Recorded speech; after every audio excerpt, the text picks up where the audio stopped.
Bismillahirrahmanirrahim. Alhamdulillah wassalatu wassalamu ala Rasulillah nabiyina Muhammadin wa ala alihi wa ashabihi wa man sara ala nahjihi wa tamassaka bi sunnatihi ila yaumil liqa'ih. Amma ba'd, kita melanjutkan serial daripada belajar ilmu waris. Setelah sebelumnya kita membahas tentang arkanul irth, rukun-rukun yang berkaitan tentang warisan, dan juga syarat-syarat apa saja yang harus terpenuhi daripada warisan tersebut sehingga warisan itu dapat dibagikan. Tentunya ketika memenuhi kriteria daripada rukun-rukun dan juga syarat-syaratnya. Dan itu telah berlalu pada penjelasan sebelumnya. Sekarang kita masuk kepada pembahasan asbabu al-irth. Asbabu al-irth, sebab-sebab yang menjadikan seseorang itu mendapatkan warisan. Apa saja sebabnya? Ya, atau sebab mendapatkan warisan. Tentunya ini tidak kalah penting daripada pembahasan yang sebelumnya. Karena di sini kita mengetahui apakah seseorang itu layak atau tidak mendapatkan warisan. Apakah si fulan atau si fulanah itu dia mendapatkan kriteria yang pas untuk mendapatkan warisan, kriteria yang cocok untuk mendapatkan warisan, atau ternyata dia bukan termasuk orang yang berhak mendapatkan warisan. Maka ini termasuk daripada asal atau pokok pembahasan dari poin tersebut. Apakah seseorang itu berhak untuk mendapatkan warisan atau tidak? Dan di sini ada 3 poin. Yang pertama, an-nikah. Yang kedua, an-nasab. Dan yang ketiga adalah al-wala. Mudahnya, sebab untuk mendapatkan warisan itu hanya ada dari 3 jalur. Selain dari 3 jalur ini, tentunya tidak berhak mendapatkan harta warisan. Jalur yang pertama adalah pernikahan. Jadi seseorang dia menikah, suami menikah dengan istri, istri menikah dengan suami. Dengan pernikahan itulah seseorang bisa saling mewarisi. Ketika suami meninggal, maka istri mendapatkan harta suami. Ketika istri meninggal, maka suami pun juga mendapatkan harta istri. Di sini penjelasannya kita baca terlebih dahulu. Walau qabla al-khalwati wa kadzalika fi hal at-talaq ar-raj'i qabla intihai al-iddah bi khilafil ba'in. Yaitu pernikahan, sebagaimana yang kita tahu, pernikahan adalah akad yang sah secara syar'i walaupun dia qabla al-khalwah. Qabla al-khalwah artinya qabla al-khalwah ini biasanya ini bahasa kiasan yang diartikan sebelum dukhul atau sebelum jima. Ya. Walaupun dia belum sempat untuk bergaul dengan istrinya, misalkan suami di akad nikah, saya terima nikahnya Fulanah binti Fulan dan seterusnya dengan mahar yang disebutkan. Kemudian tidak lama dia dibunuh misalkan, atau terkena sakit, wafat, dan belum sempat untuk berhubungan dengan istrinya. Maka ketika itu istrinya berhak mendapatkan harta waris daripada suaminya. Dan sebaliknya, ketika akad kemudian mungkin istrinya mendapatkan ancaman sehingga dia dibunuh, atau misalkan dia sakit atau diracun tiba-tiba meninggal, maka suami pun berhak mendapatkan harta daripada istrinya tersebut. Dia mendapatkan bagiannya. Wa kadzalika fi halit talaqi raj'i. Begitupun juga dalam permasalahan talak raj'i. Talak raj'i adalah talak yang jumlahnya itu 1 sampai 2. Talak 1, talak 2. Qabla intihai al-iddah, sebelum berakhirnya masa iddah.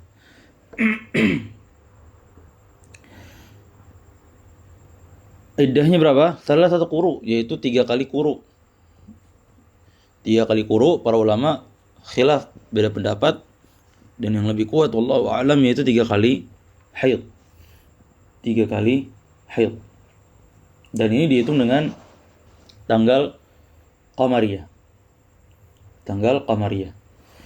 Misal jika suami talak istrinya, ya kan, kemudian dia meninggal setelah 2 hari, maka tentunya istri masih mendapatkan warisan.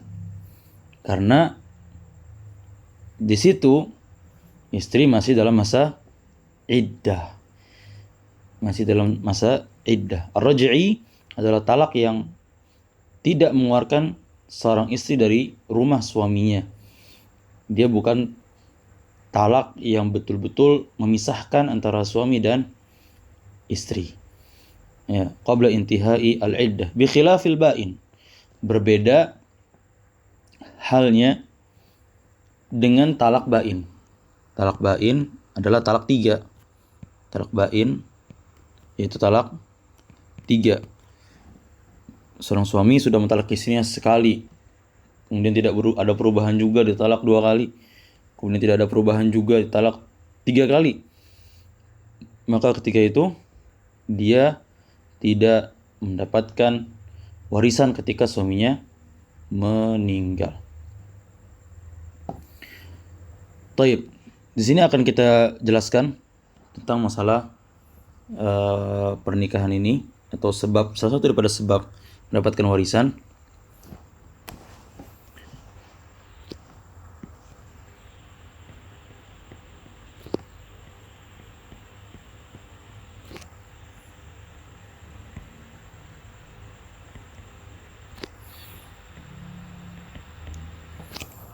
Sebab-sebab mendapatkan warisan.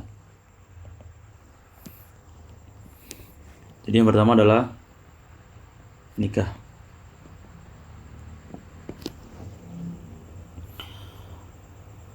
Jadi ketika seseorang dia menikah, suami menikah dengan istri, istri menikah dengan suami, maka ketika itu telah ada hubungan yang sah. Kemudian ketika salah satunya meninggal, keduanya saling mewarisi. Ya. Ketentuan-ketentuan yang tadi kita sebutkan, di antaranya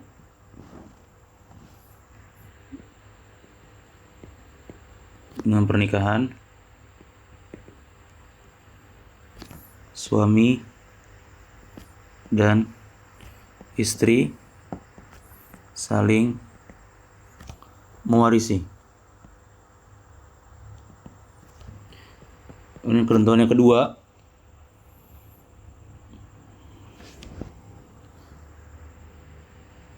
keduanya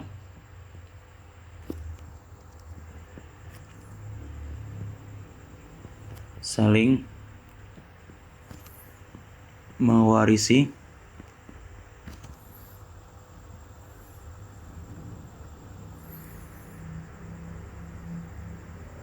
selama tidak sampai talak ba'in, itu talak yang ketiga. Walaupun nanti terjadi khilaf tentang masalah talak, ya itu silakan kembali di murojaah tentang masalah talak. Faida intahatil iddah, kalau iddahnya dia sudah berakhir, maka keduanya tidak saling mewarisi. Ya. Kemudian permasalahan penting yang disebutkan para ulama, ya, talak ba'in tidak saling mewarisi.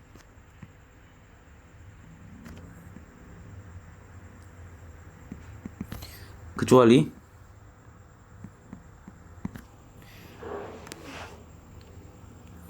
jika salah satu dari keduanya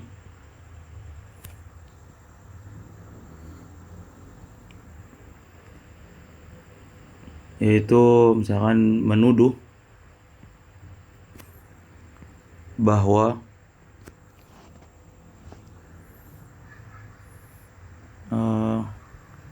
ia menjadi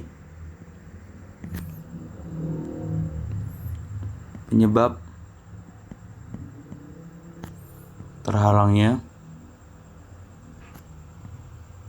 warisan. Nah, ini mungkin pernah terjadi tentang masalah ini ketika seorang suami misalkan dia tidak ingin istrinya mendapatkan warisan, maka dia gampang tinggal dia talak aja misalkan istrinya sehingga istrinya tidak mendapatkan warisan. Kemudian dari situ akhirnya istrinya menuduh, ini kan salah satunya menuduh bahwa penyebab suami mentalak istrinya yaitu agar istrinya tidak mendapatkan warisan, maka ini dibatalkan dan istrinya tetap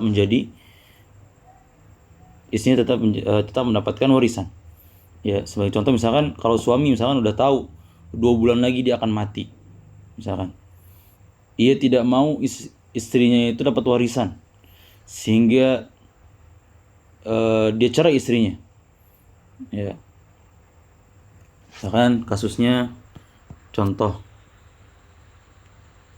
yaitu suami sudah mengetahui misalkan ada keadaan-keadaan yang walaupun ya ini masih sifatnya tidak 100% suami itu mengetahui bahwa dia akan mati. Misalkan suami sudah mengetahui misalkan dia akan wafat, contoh kasusnya dia akan wafat 2 bulan lagi, ya, kemudian dia cerai istrinya. Kalau cerainya ini cerainya roj'i, ya, maka tentunya istrinya masih dalam masa iddah, ya, masih dalam masa iddah dan dapat warisan. Kalau dia ceraikan dalam masalah talak bain, ya, bainunatul kubra, maka di sini istri tidak mendapatkan. Istri tidak dapat warisan. Demikian. Nah, sehingga dari sini ketika memang sengaja suami itu mentalak istrinya karena dia tahu dia 2 bulan lagi akan wafat, kemudian istri mengadukan ke hakim, mengadu ke hakim, maka ini bisa diangkat di permasalahan hakim dan istri berhak untuk tetap mendapatkan warisan. Demikian. Jadi ini salah satu daripada ketentuannya. Wallahu ta'ala a'la wa a'lam. Ya.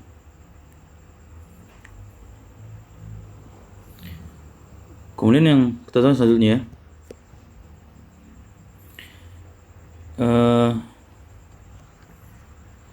talak bain ini perlu diingat bahwasanya dia juga bukan berarti harus ditalak, ya kan? Tapi ada hal-hal yang dia sifatnya memang selain daripada talak. Artinya dia otomatis ketika seseorang itu yang pertama melakukan fasakh. Ya, fasakh ini ketika akad atau pernikahan yang terjadi tanpa ada disebabkan adanya udzur syar'i.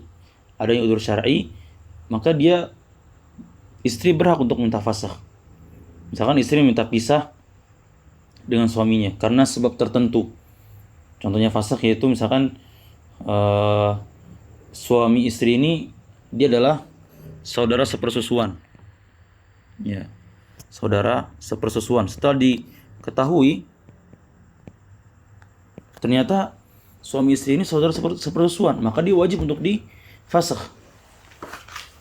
Dia wajib untuk difasakh, suami dan istri ini. Dan keduanya tidak saling mewarisi. Tidak saling mewarisi. Kenapa tidak saling mewarisi? Karena dia otomatis sama seperti talak bain. Ini yang pertama. Kemudian yang kedua yaitu khulu. Khulu. Ya. Khulu artinya seorang istri meminta cerai. Ya. Seorang istri meminta cerai kepada suaminya dengan alasan yang syar'i. Minta cerai dengan alasan yang syar'i, seperti misalkan suaminya dia tidak bisa berhubungan, ya. Dan ini pernah terjadi di kasus sahabat dan sahabiat dahulu, ya, bahwasanya ada sahabiat yang meminta khulu kepada Nabi SAW dengan suaminya. Kemudian ketika itu istri beralasan dengan bahwasanya suami tidak bisa berhubungan. Akhirnya suaminya mendatangkan anaknya kepada Nabi SAW, menunjukkan bahwasanya suaminya bisa. Namun ternyata setelah usut demi usut, ternyata istrinya itu ingin kembali kepada suaminya yang awal, sehingga tetaplah diajukan khulu, dan wanita ini mengembalikan mahar yang berupa kebun, ya, sebagaimana Nabi SAW ajarkan, yaitu akhirnya dikembalikanlah maharnya berupa kebun kepada suaminya tersebut, ya. Dan ini sah dalam Islam, tentunya dengan sebab yang syar'i. Ini pun juga sama, dia tidak mewarisi juga. Dan yang ketiga yaitu adalah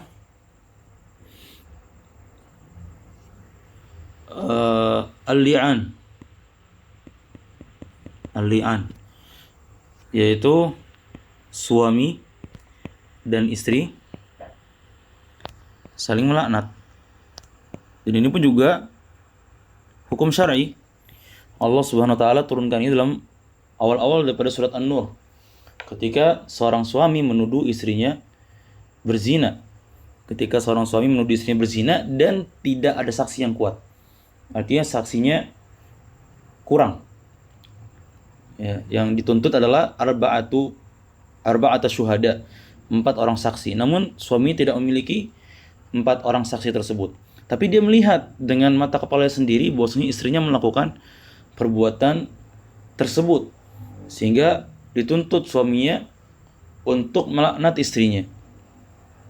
Sebagaimana dalam surat An-Nur, walladzina yarmuna azwajahum wa lam yakul lahum syuhada'u illa anfusuhum fasyahadatu ahadihim arba'u syahadatin billah, ya, fasyahadatu ahadihim arba'u syahadatin billahi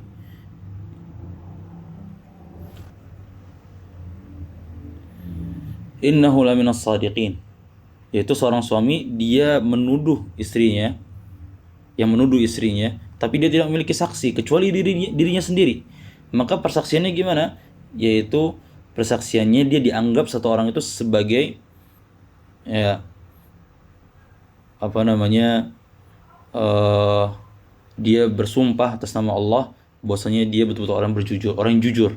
Saya melihat dengan mata kepala saya sendiri demi Allah sebanyak 4 kali bahwasanya istri saya melakukan perbuatan tersebut. Kemudian yang kelimanya, anna la'natallahi alaihi in kana minal kadhibin, yaitu laknat Allah akan ditimpakan kepada suaminya kalau suami itu berdusta. Wa yadra'u anhal azab an tashhada arba'a syahadatin billah innahu la minal kadhibin. Kemudian istrinya dia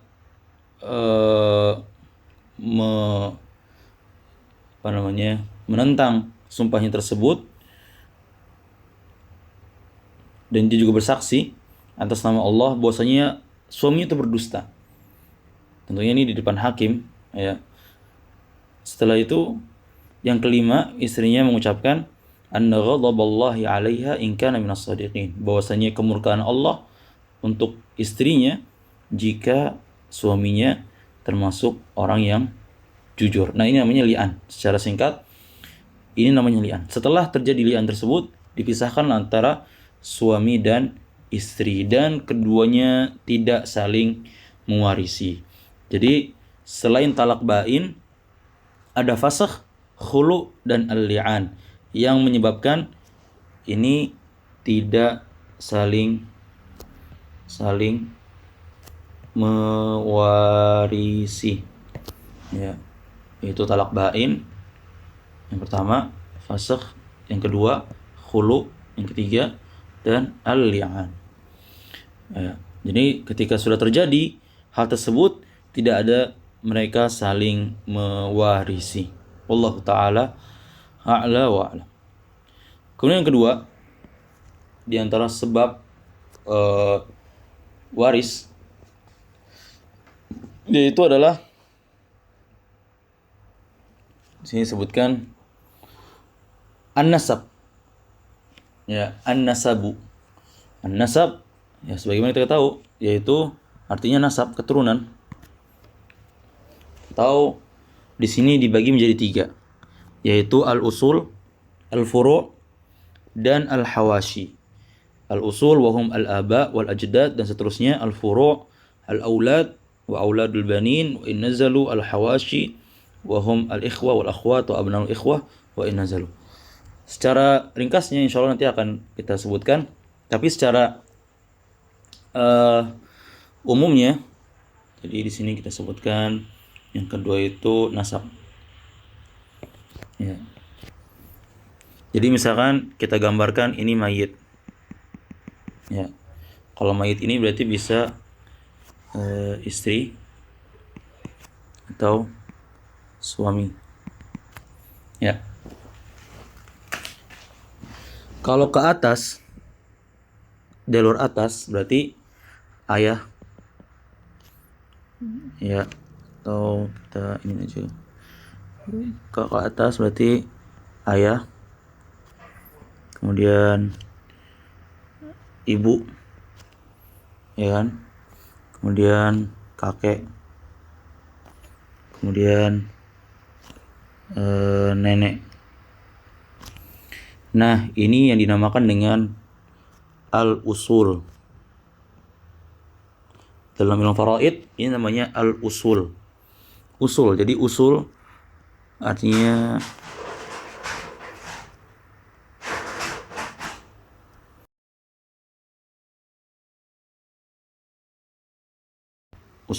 adalah pokok atau yakni intinya. Kemudian ke bawah maka ada sini anak laki-laki. Kemudian ada anak perempuan. Kemudian ada cucu perempuan dan ada anak laki-laki. Nah, ini dinamakan dengan furu' atau keturunan mayit. Nah, kalau ini adalah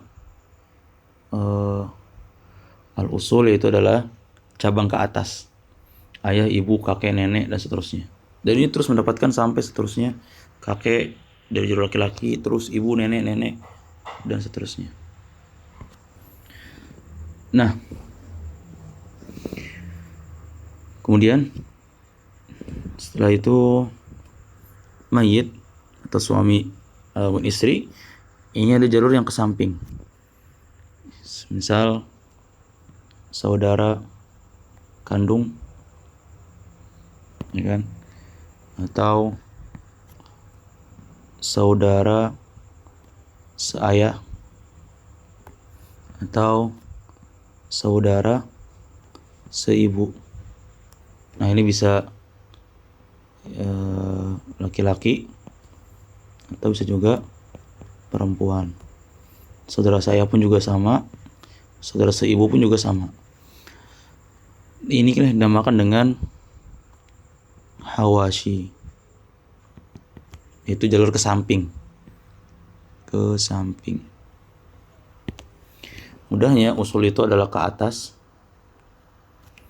kalau furu itu ke bawah, kalau hawashi itu ke samping. Jadi ada 3. Yang pertama al-usul, yang kedua al-furu, yang ketiga hawashi. Inilah di antara sebab-sebab daripada warisan, yaitu nasab. Nasab ini sangat penting untuk kita ketahui agar tidak terjadi tentunya ketimpangan dan tidak terjadi ketidaktahuan manakah yang seharusnya diberikan dan yang tidak diberikan. Kemudian di sini juga ada paman, ya. Paman pun juga masuk. Adapun bibi tidak.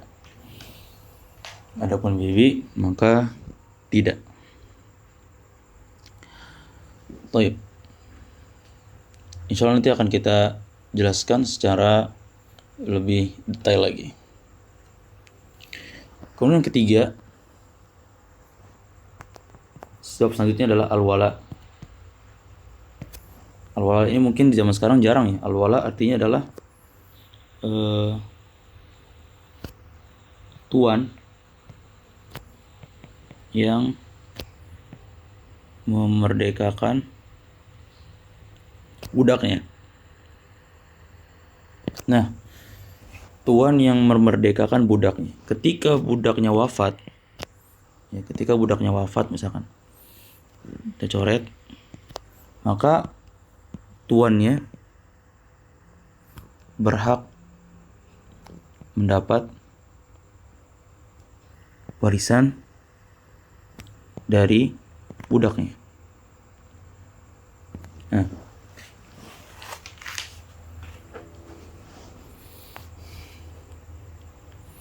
jadi ketika budaknya wafat, maka tuannya dia berhak mendapatkan warisan si budaknya. Karena Nabi SAW bersabda, innama al-wala'u liman a'taqa. Sungguhnya al-wala yaitu bagi orang-orang yang memerdekakan budaknya. Bahkan ini ketentuan selanjutnya, sebab waris ini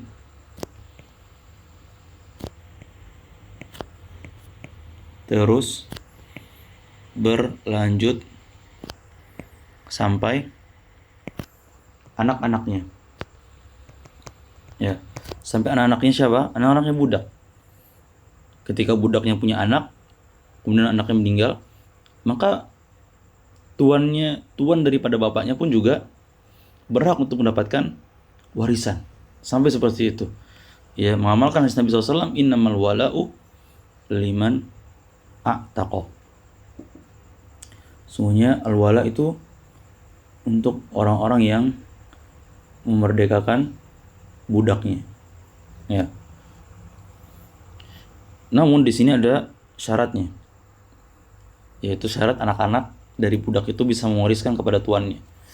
Jadi poinnya adalah anak budak tetap mewariskan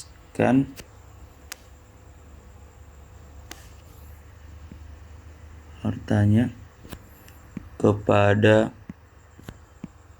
tuan yang memerdekakan ayahnya. Karena ayahnya budak. Karena ayahnya adalah budak. Ya. Syaratnya yang pertama, syarat daripada pewarisan ini, yaitu anak budak tetap mewariskan harta kepada tuan yang memerdekakan ayahnya. Yang pertama syaratnya adalah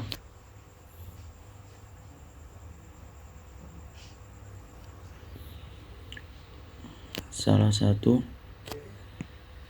dari orang tuanya bukanlah orang yang merdeka.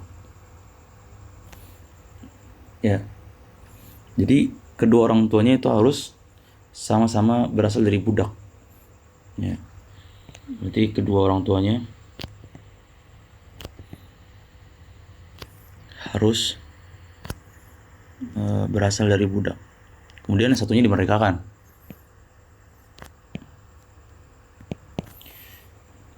Contohnya misalkan jika Zaid dia punya budak yang dimerdekakan, ya kan? Budak yang dimerdekakan oleh Zaid. Kemudian budak ini dia menikah dengan wanita merdeka. Ya. Maka ketika budak menikah dengan wanita merdeka ini kemudian punya anak,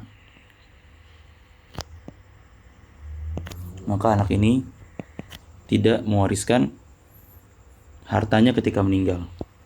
Tidak memberikan hartanya kepada Zaid ketika anaknya meninggal. Tapi ketika budak ini menikah dengan wanita yang budak juga, ya, kemudian memiliki anak, maka anak ini ketika wafat dia mewariskan hartanya kepada Zaid, sebagaimana budaknya pun juga mewariskan hartanya kepada Zaid ketika budak ini wafat. Ketika anak ini wafat, ini pun juga mewariskan. Ya. Dia budak, dia mewariskan, anak pun juga mewariskan ketika nikahnya dengan wanita budak. Ini syarat yang pertama. Syarat yang kedua yaitu keturunannya bukan budak dari orang lain. Nah, jadi kalau tadi contohnya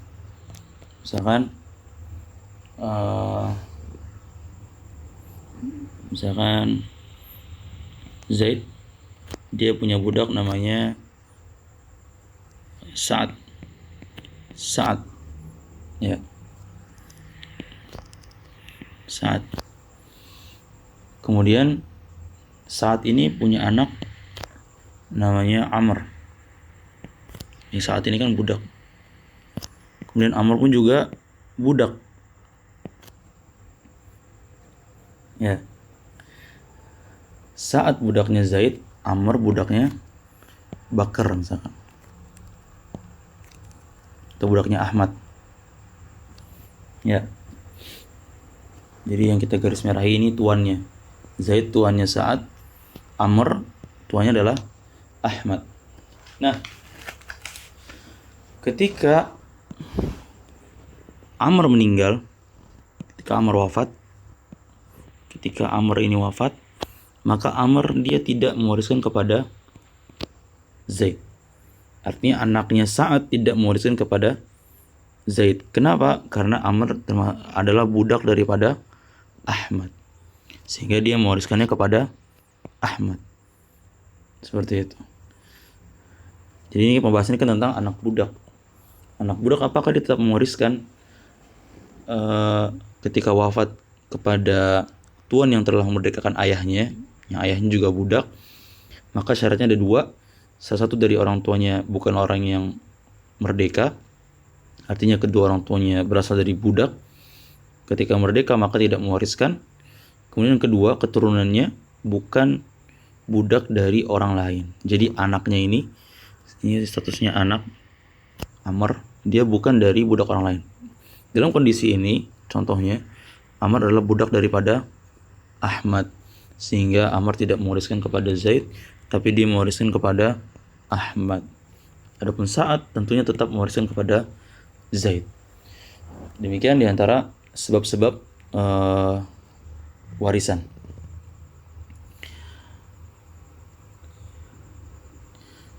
Baik, mungkin ini yang bisa kita sampaikan pada kesempatan ini. Insyaallah kita akan lanjutkan pada mawani'ul irth, yaitu penghalang-penghalang daripada warisan, dan ini butuh waktu juga untuk menjelaskannya tentang mawani'ul irth.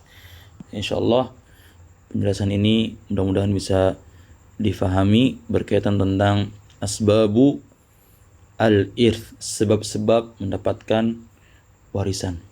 Allah taala a'lam. Semoga hari ini bermanfaat. Wassallallahu ala nabiyina Muhammadin wa ala alihi washabbihi wasallam. Subhanakallahumma wa bihamdika asyhadu an la ilaha illa anta astaghfiruka wa atubu ilaik.